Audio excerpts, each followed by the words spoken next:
Hola, buen día. Esperemos que este curso virtual esté siendo de provecho para todos los que nos están viendo. Me presento, soy el doctor Alejandro Hernández Gómez, soy anestesiólogo por el Centro Médico Nacional La Raza IMSS y neuroanestesiólogo por el Instituto Nacional de Neurología y Neurocirugía. Actualmente laboro en estos dos centros hospitalarios, Centro Médico Licenciado Adolfo López Mateos y Centro Médico ICEMIM, los dos en la ciudad de Toluca. Son centros de tercer nivel de referencia estatal COVID y ambos han absorbido con gran impacto la carga asistencial que ha provocado la pandemia. El tema que les comparto hoy es pseudoanalgesia en pacientes con SARS-CoV-2, que creo que es un tema muy atinado en este congreso, ya que la pandemia nos ha sacado de la seguridad y confort de nuestro quirófano y nos ha hecho formar parte de equipos de respuesta COVID o ser líderes, e incluso servicios de anestesia se han tenido que hacer cargo de algunas terapias intensivas de nuestro país. Antes de comenzar, tenemos que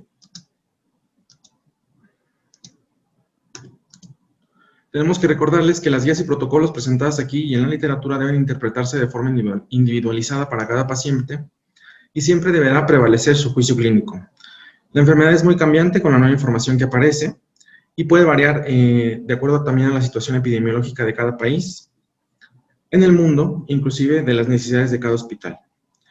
Hoy las guías de recomendación con mejor nivel de evidencia, las guías PADIS, de Critical Care, las guías de práctica clínica basadas en la evidencia, Surviving Sepsis en su capítulo COVID-19, todas ellas son extrapolaciones del SARS y del MERS que no son precisamente aplicables al paciente con SARS-CoV-2.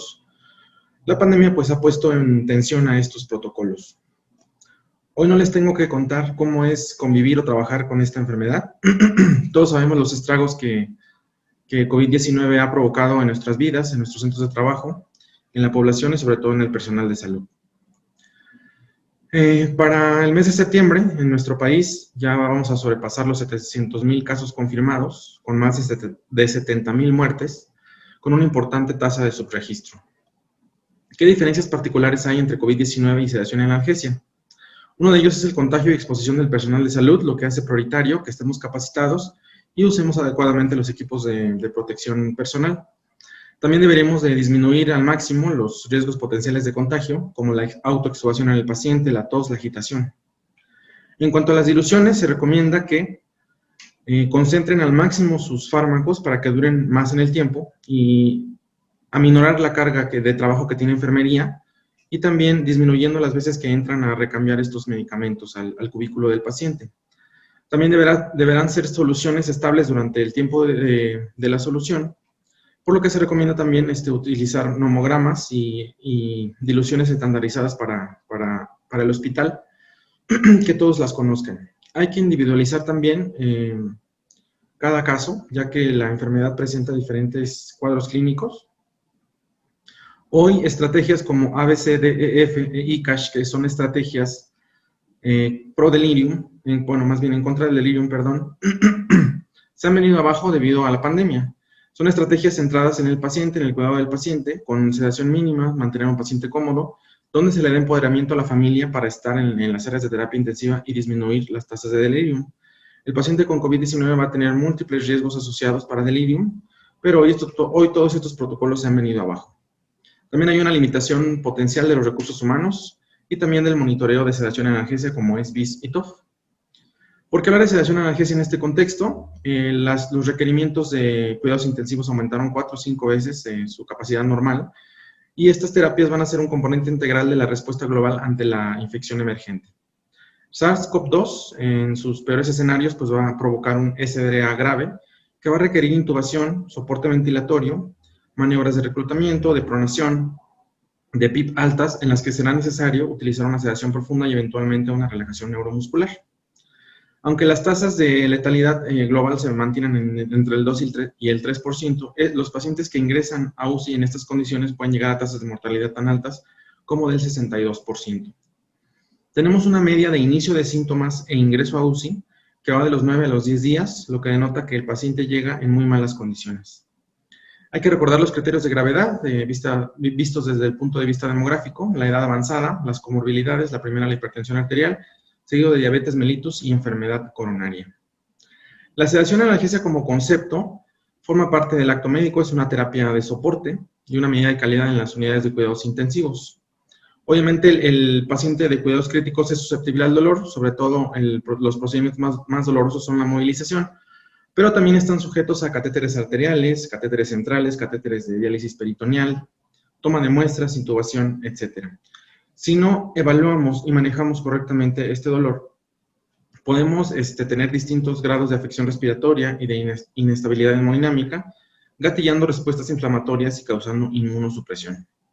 Aunado a que tenemos un paciente ventilado, sedado, con limitación de la comunicación y dificultad para su evaluación, pues obviamente todo esto nos puede hacer retrasar la analgesia en estos pacientes.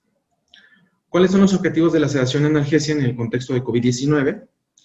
Nuestros fármacos deberán de lograr una sinergia para disminuir el dolor. Deberemos de brindar amnesia, optimización del sueño. Deberemos de asegurarnos de proveer una ventilación mecánica protectora, limitando la injuria pulmonar por ventilación espontánea con alto drive respiratorio, el PCILI, limitando también la injuria pulmonar relacionada a la ventilación mecánica, lograr un adecuado aporte ventilatorio, evitando las asincronías, los dobles gatillados o el trigger reverso, que serán fundamentos para eventualmente utilizar un bloqueador neuromuscular. También de nuestros objetivos, obviamente, resalta la disminución del contagio y con esto la disminución de la aerosolización. Nuestra sedación y analgesia deberá ser personalizada para cada paciente, no es estática, deberá estar siempre monitorizada y se deberá adaptar al contexto clínico y a la evolución respiratoria del síndrome de distrés que presenta el paciente con COVID-19. La analgesia, el dolor en UCI, es un manejo complejo, sobre todo que se ve afectado por la percepción subjetiva del paciente y también por la variable tolerancia que puede desarrollar durante la hospitalización en UCI. Nuestra sedación deberá estar basada en analgesia, es decir, antes de escalar un sedante o agregar otro sedante, deberemos de optimizar la analgesia. También deberemos de brindar analgesia multimodal. Si atacamos diferentes perspectivas farmacológicas del dolor, pues obviamente vamos a disminuir los requerimientos de opioide y disminuiremos los efectos adversos. Un estándar de oro para el manejo de la analgesia pues será la evaluación y monitorización constante de la analgesia. ¿Y cómo la evaluamos? Presentamos estas dos escalas, Critical Care Pain Observation Tool, CPOT por sus siglas en inglés, y la escala BPS, que de acuerdo a ítems como la expresión facial, el movimiento de las extremidades, la tensión muscular y la adaptación a la ventilación mecánica, nos ofrecen puntajes que, similares a la escala visión análoga, si tenemos valores arriba de 6, pues no van a ser, van a ser inaceptables, el paciente va a tener dolor y tenemos que tomar medidas terapéuticas contra este. Lastimosamente, los reportes dicen que menos del 50% de los pacientes con ventilación mecánica en UCI tienen una adecuada valoración del dolor. Para evaluar la sedación ya conocemos estas escalas. La más pregonada, la más disponible en nuestros centros es la de RASS, que tiene las ventajas de tener un componente positivo que valora el grado de agitación y un componente negativo que valora el grado de sedación ante una respuesta verbal o física. La escala de Ramsay pues, tendrá la desventaja de que no discrimina también este componente de agitación. Ustedes deberán de usar la escala que esté validada en su grupo de trabajo o en su institución, pero lo importante es que estén evaluando estos dos componentes, la analgesia y la sedación.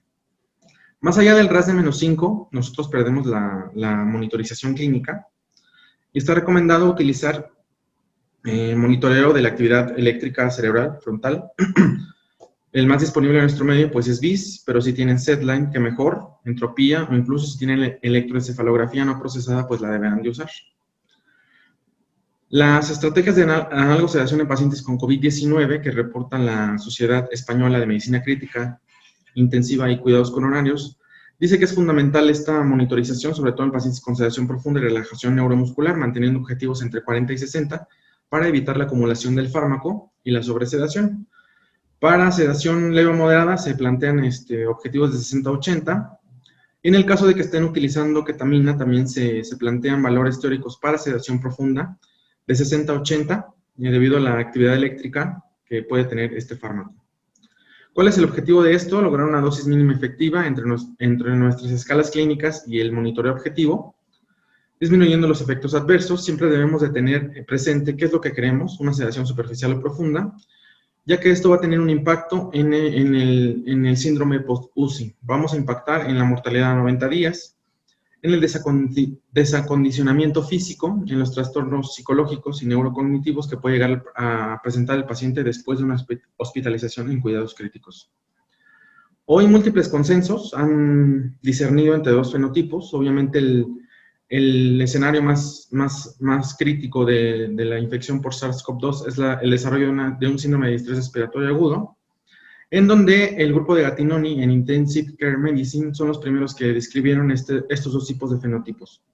El fenotipo 1, o L de Lowe, es un paciente que va a ingresar también con hipoxemia severa, pero que va a tener niveles de confianza prácticamente normal, por arriba de 50 mililitros por centímetros de agua. Estos pacientes van a requerir tienen un bajo potencial de reclutamiento, y se cree que la fisiopatología de este fenotipo es porque hay una disregulación en la ventilación-perfusión, es decir, una pérdida de la vasoconstricción pulmonar hipóxica, y sí van a responder a las maniobras de prono y al PIP, pero no por reclutamiento de las áreas colapsadas, sino que van a redistribuir la ventilación-perfusión, y es así como van a mejorar estos pacientes.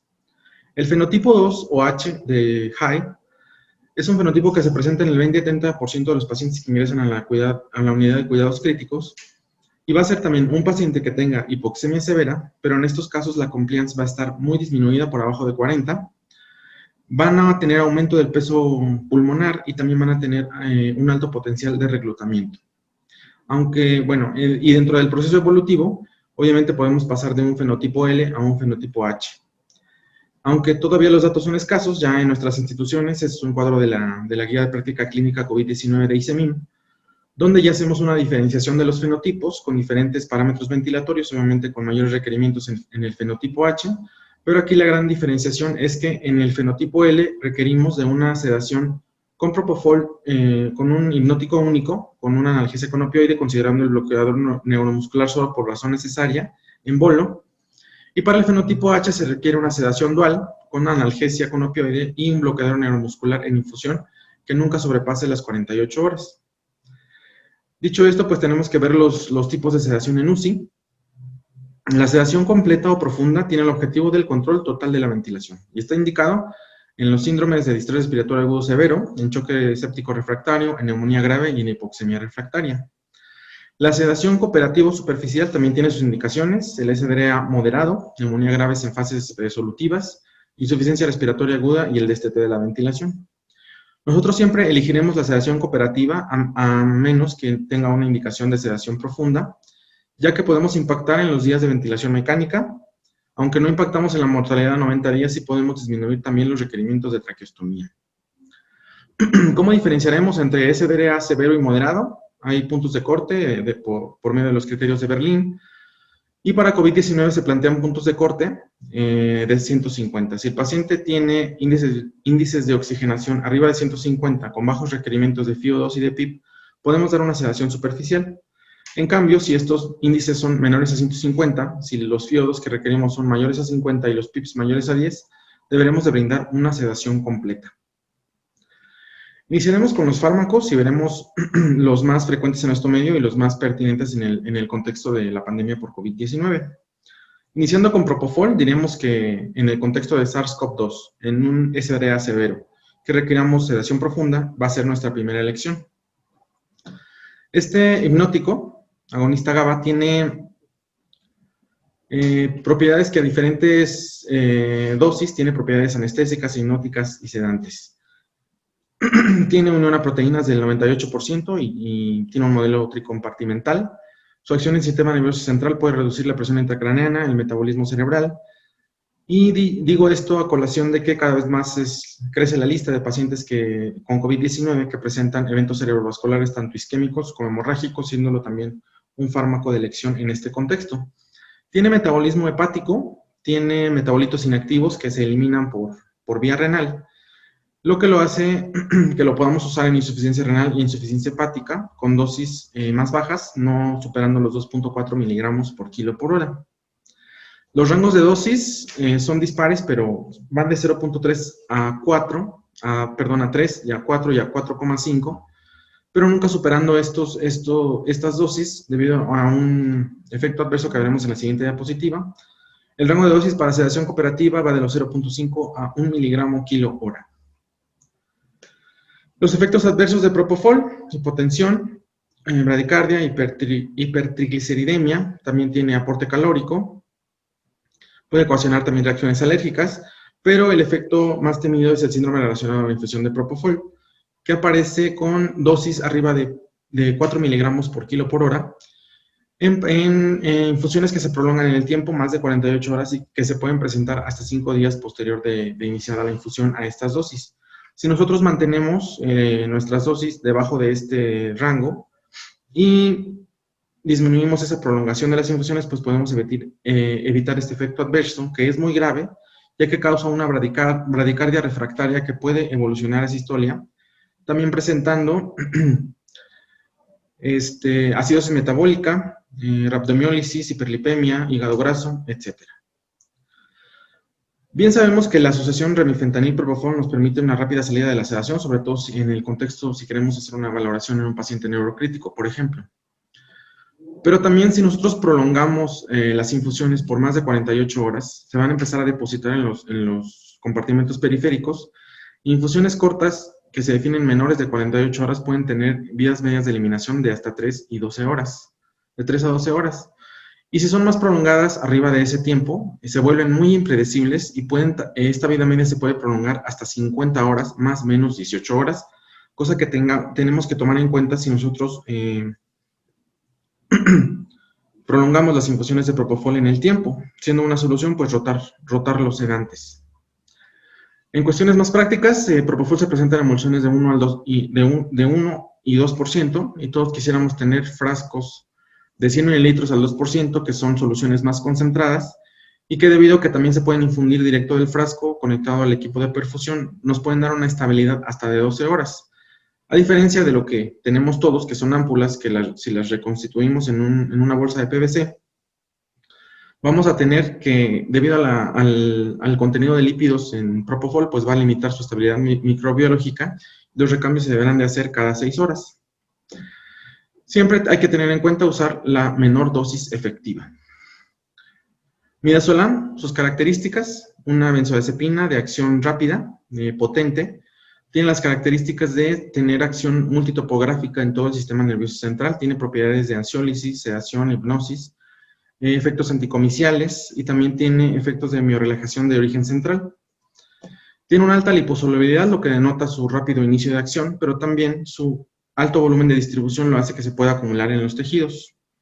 Tiene una extensa oxidación por metabolismo hepático a través de citocromo P450, 3A4, lo que lo hace que no sea ideal, además de que tiene metabolitos inactivos como alfa-1 hidroximidazolam, que aunque es menos potente, se elimina por vía renal y se puede acumular en pacientes en cuidados críticos, por lo que no es deseable que se utilice en insuficiencia renal y insuficiencia hepática, también en grados severos, Child B y C.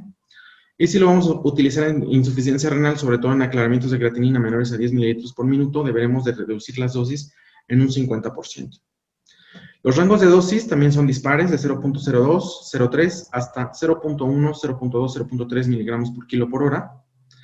Siempre debemos de recordar usar la menor dosis efectiva, monitorizando nuestro RAS y nuestro monitoreo objetivo con BIS. Si tenemos protocolos en nuestro hospital con lopinavir, ritonavir, se deberán iniciar las infusiones en 0.5 miligramos kilo hora y no sobrepasar los 0.15 miligramos kilo hora. Esto por la competencia que puede provocar estos fármacos con el metabolismo hepático. Para midazolam no hay mucho que hacer con las concentraciones. La máxima concentración que se puede lograr es 1 miligramo por mililitro y se puede reconstituir idealmente en solución fisiológica. Generalmente nosotros tratábamos ya de evitar el uso de midazolam, sobre todo en otros contextos. Tratábamos ya de no usarlo y priorizar el uso de propofol, pero ante el contexto de la pandemia, que requerimos sedación profunda, sí podemos utilizar midazolam, sobre todo en el contexto de que es más económico y es lo que tenemos más disponible en nuestras unidades. Puede ser una opción que tengamos que tomar en cuenta a la hora de tratar a estos pacientes. Los efectos adversos, obviamente, es indeseable utilizarlo en insuficiencia renal y hepática. También en pacientes obesos se puede acumular. Puede causar hipotensión, un efecto cardiovascular. Pasando a dexmedetomidina, sus características: agonista 2 alfa-adrenérgico, Tiene propiedades sedantes e hipnóticas, sedantes y analgésicas. Sus ventajas son que se puede usar tanto en un paciente despierto, con o sin tubo endotraqueal, porque brinda una sedación sin deprimir la respiración. Incluso se puede utilizar durante el destete y será el medicamento de elección en sedación cooperativa. Los rangos de dosis hoy reportados en la literatura también son muy amplios y se han incrementado hasta 1.4 miligramos kilo hora. Este rango de dosis obviamente no es deseable que lo utilicemos y sobre todo se ha utilizado cuando queremos, en conjunción con Propofol, disminuir la dosis de Propofol. También dependerá de la calidad del fármaco, si es de patente o si es un genérico intercambiable, también sabemos que los efectos son diferentes. Para sedación cooperativa, obviamente, que es para lo que se usa dexmedetomidina, nunca llegaremos a dosis por arriba de los 0.7 microgramos kilo hora. En pacientes críticos y en todos los contextos no están indicadas las dosis de carga. Si por alguna razón ustedes las tienen que usar, no deberán de ser mayores a 1 microgramo por kilo y se deberán de pasar en 20 minutos. No debemos de dar una sedación basada en dexmedetomidina, porque pues una sedación profunda basada en dexme, porque pues para eso no es la dexmedetomidina. Si queremos escalar las dosis de sedantes, tendríamos que subir primero las dosis de los otros sedantes antes de pasar una carga de dexmedetomidina o subirle a la dexme. Obviamente es el fármaco ideal durante el destete del paciente con COVID-19, teniendo reportes durante intubaciones con paciente despierto, que puede disminuir al mínimo el reflejo toxígeno, brindando cierta protección ante la exposición durante el destete. Hay que utilizar la menor dosis efectiva. Sus efectos adversos pues los conocemos bien, la bradicardia y la hipotensión. Ketamina, este análogo de fenciclidina, que actúa en los receptores NMDA, sus características son, tiene una gran actividad analgésica y tiene propiedades anestésicas disociativas. El rango de dosis de ketamina va de 0.2 a 0.5 miligramos kilo hora.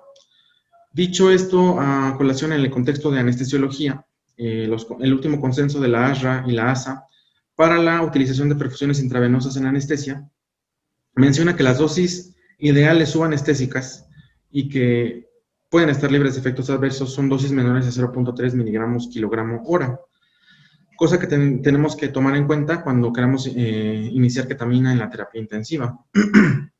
Sus efectos adversos puede provocar incrementos transitorios de la presión arterial y la frecuencia cardíaca. Sus efectos psicológicos, el delirium y las alucinaciones. Y también hay que tener mucho cuidado en pacientes con cuidados críticos que llevan una estancia prolongada o que están hipovolémicos o politraumatizados. Ketamina puede provocar un efecto depresor miocárdico directo, lo que nos hace también pues, que sea indeseable utilizarlo en estos pacientes. En nuestros grupos de trabajo hemos visto en el contexto, sobre todo de intubación de secuencia rápida, sobre todo en el contexto de COVID-19, que es una práctica estándar en este paciente, hemos visto que la ketamina, a diferencia del propofol, nos puede brindar mejores condiciones durante la intubación, ya que al no deprimir la ventilación no tenemos mayores tasas de desaturaciones críticas y ante la presencia de una vía aérea no prevista, disminuimos maniobras que puedan aumentar el riesgo de contagio, como ventilar al paciente, recuperarlo. También hemos visto que requerimos menos dosis de vasopresores, ya sea en bolo único o en infusión. Y esto es lo que hemos visto a diferencia de propofol, que sí son más frecuentes los eventos de hipotensión, de bradicardia e incluso de paro cardíaco.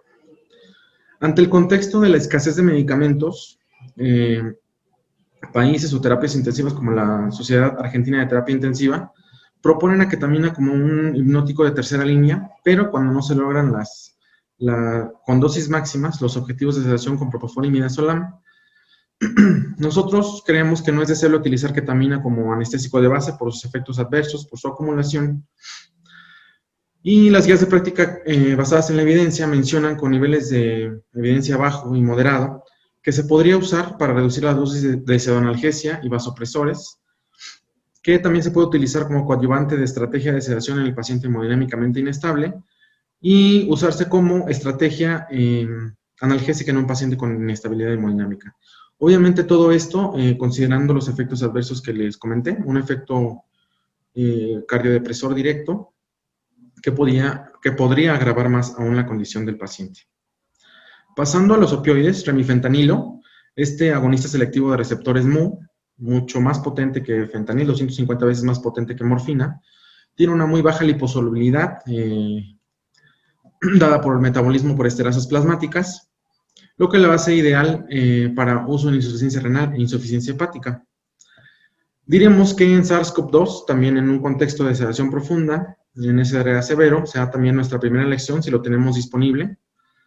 Debido a su farmacocinética, tiene un inicio de acción muy rápido, no se acumula, su vida media sensible al contexto no hace que se acumule en el tiempo, y tiene vidas medias de eliminación tan rápidas como de 3 a 10 minutos. Los rangos de dosis van de 0.5 a 15 microgramos kilo hora, 3 a 18 microgramos kilo hora.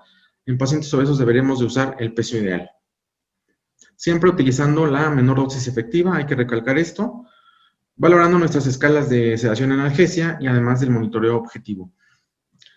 Para el remifentanilo recordemos que es un liofilizado y se puede reconstruir en solución fisiológica. También en dextrosa se podría reconstituir si tenemos esa falta de solución fisiológica, pero obviamente en dextrosa disminuye la estabilidad en solución. Cuando lo utilizamos con solución fisiológica podemos lograr concentraciones tan altas como 250 microgramos por mililitro y esta preparación puede ser estable en el tiempo hasta de 24 horas.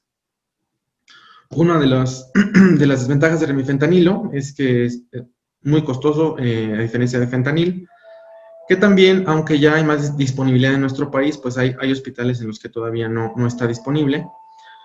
Otra de las grandes desventajas de remifentanilo es la hiperalgesia al discontinuar la infusión.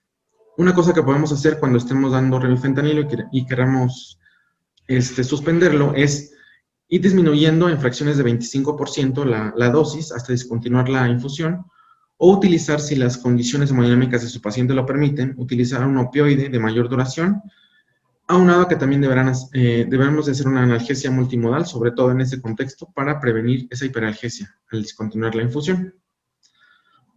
Pasando a fentanilo. Fentanilo es también un agonista de receptores mu, 80 veces más potente que la morfina. Es muy lipofílico, también tiene un gran volumen de distribución, y es por esto que su vida media sensible al contexto también se puede prolongar. Si se prolongan las infusiones, se pueden depositar en los compartimentos periféricos, y por ejemplo, si tenemos infusiones de 200 minutos, esta vida media puede prolongarse hasta 6 horas, de 300 minutos, 12 horas, y después de eso, pues obviamente se vuelve muy impredecible, lo que va a hacer que pues disminuya, se retrase esta reversión del efecto analgésico. Tiene también un extenso metabolismo hepático, también por citocromo 3 a 4, lo que hace que no sea ideal también utilizarlo en insuficiencia renal, pero podemos utilizarlo disminuyendo las dosis. Y en insuficiencia hepática también, sobre todo en grados graves de insuficiencia hepática, se pueden acumular, por lo que también no es deseable utilizarlo en falla hepática.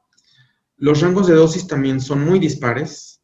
Estas dos bibliografías de las guías de práctica basadas en la evidencia mencionan dosis de hasta 10 microgramos kilo hora.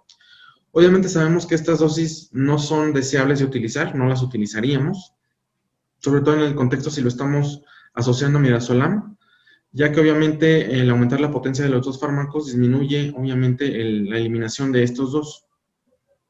Nosotros deberemos de utilizar la menor dosis efectiva, que la verdad es que se logra con 1 a 2 microgramos kilo hora. También reportan, la Sociedad Española reporta dosis tan bajas de 0.25 a 1 microgramo kilo hora, pero todo deberá ser basado en nuestras escalas de valoración.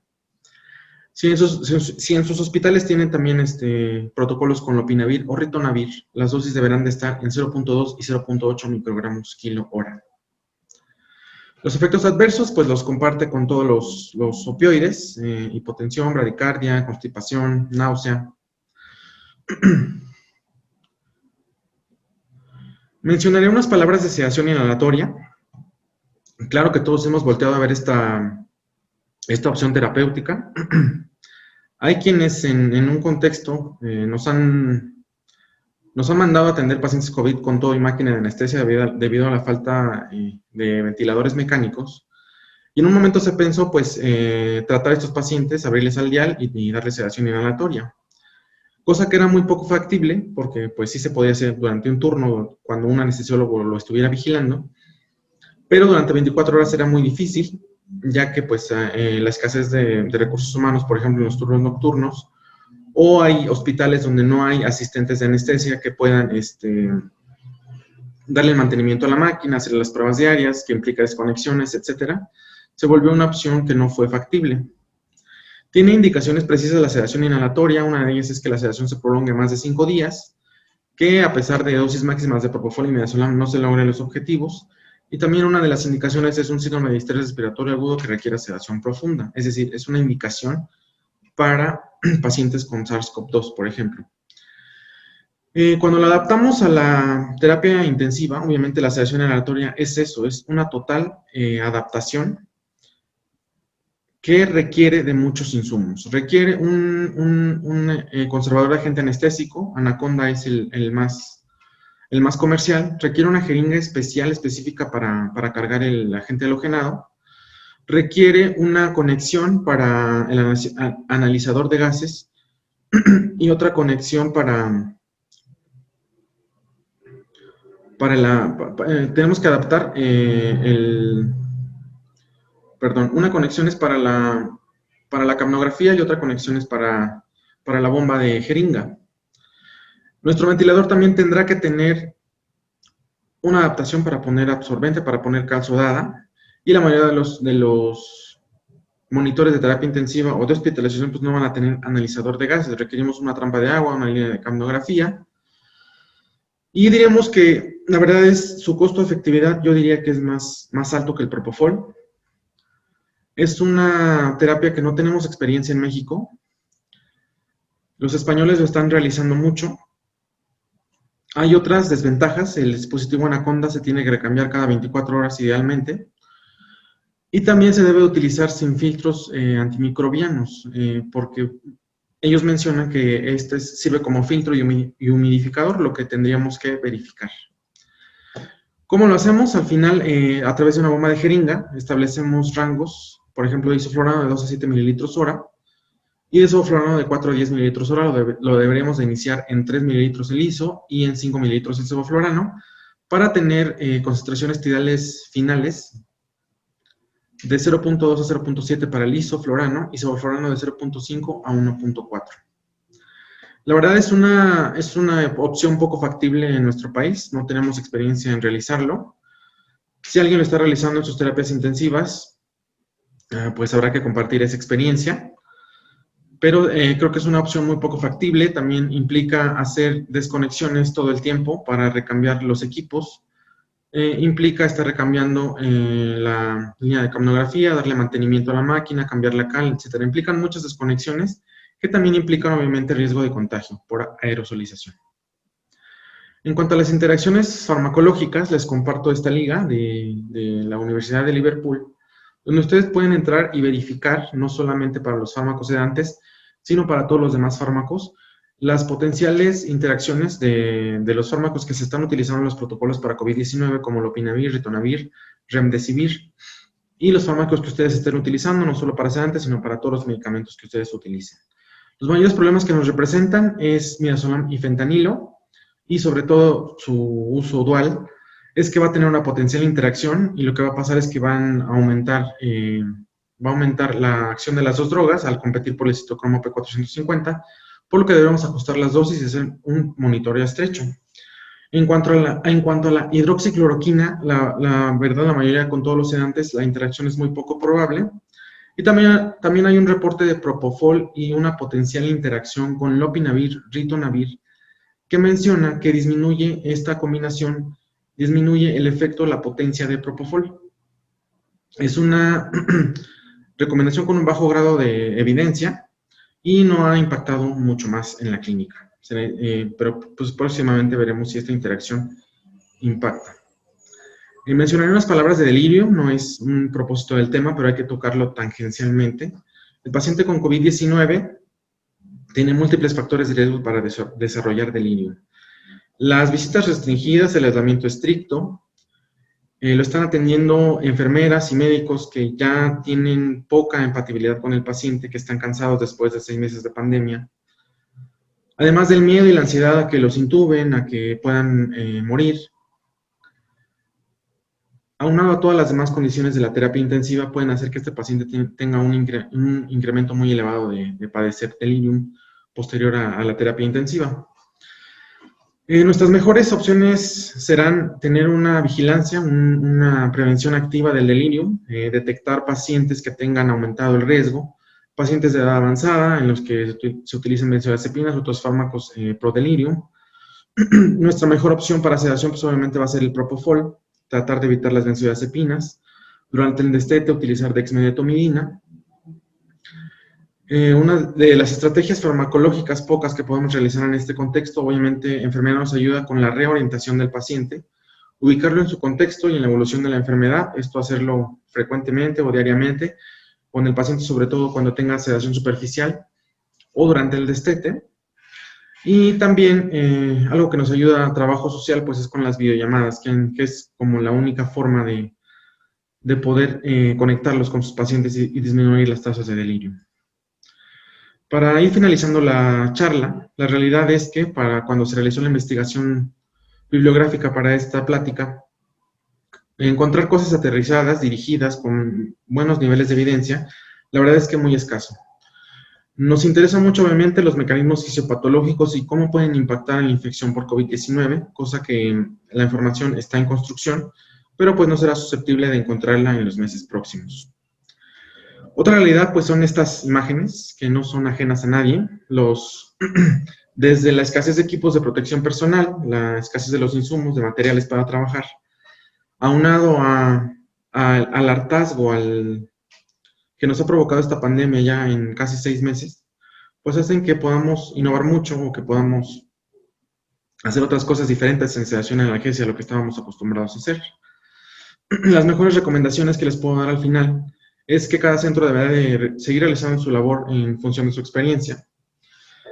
Tienen que definir en qué pacientes se les va a dar sedación profunda o superficial, cuándo deberán instaurar el uso de bloqueadores neuromusculares, que se verá en otro tema, en este congreso, cuál será la disponibilidad que tenemos y si se va a usar en infusión o por razón necesaria, definir qué protocolos de fármacos vamos a utilizar, definir las diluciones estandarizadas y utilizar nomogramas que sean conocidas por todos los turnos y por todo el personal del hospital.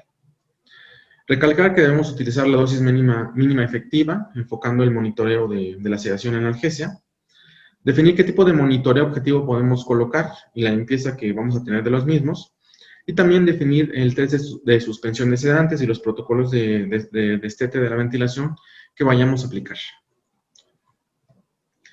Gracias infinitas a todo el personal de enfermería que ha combatido la pandemia junto con nosotros. Les dejo mi contacto. Muchas gracias.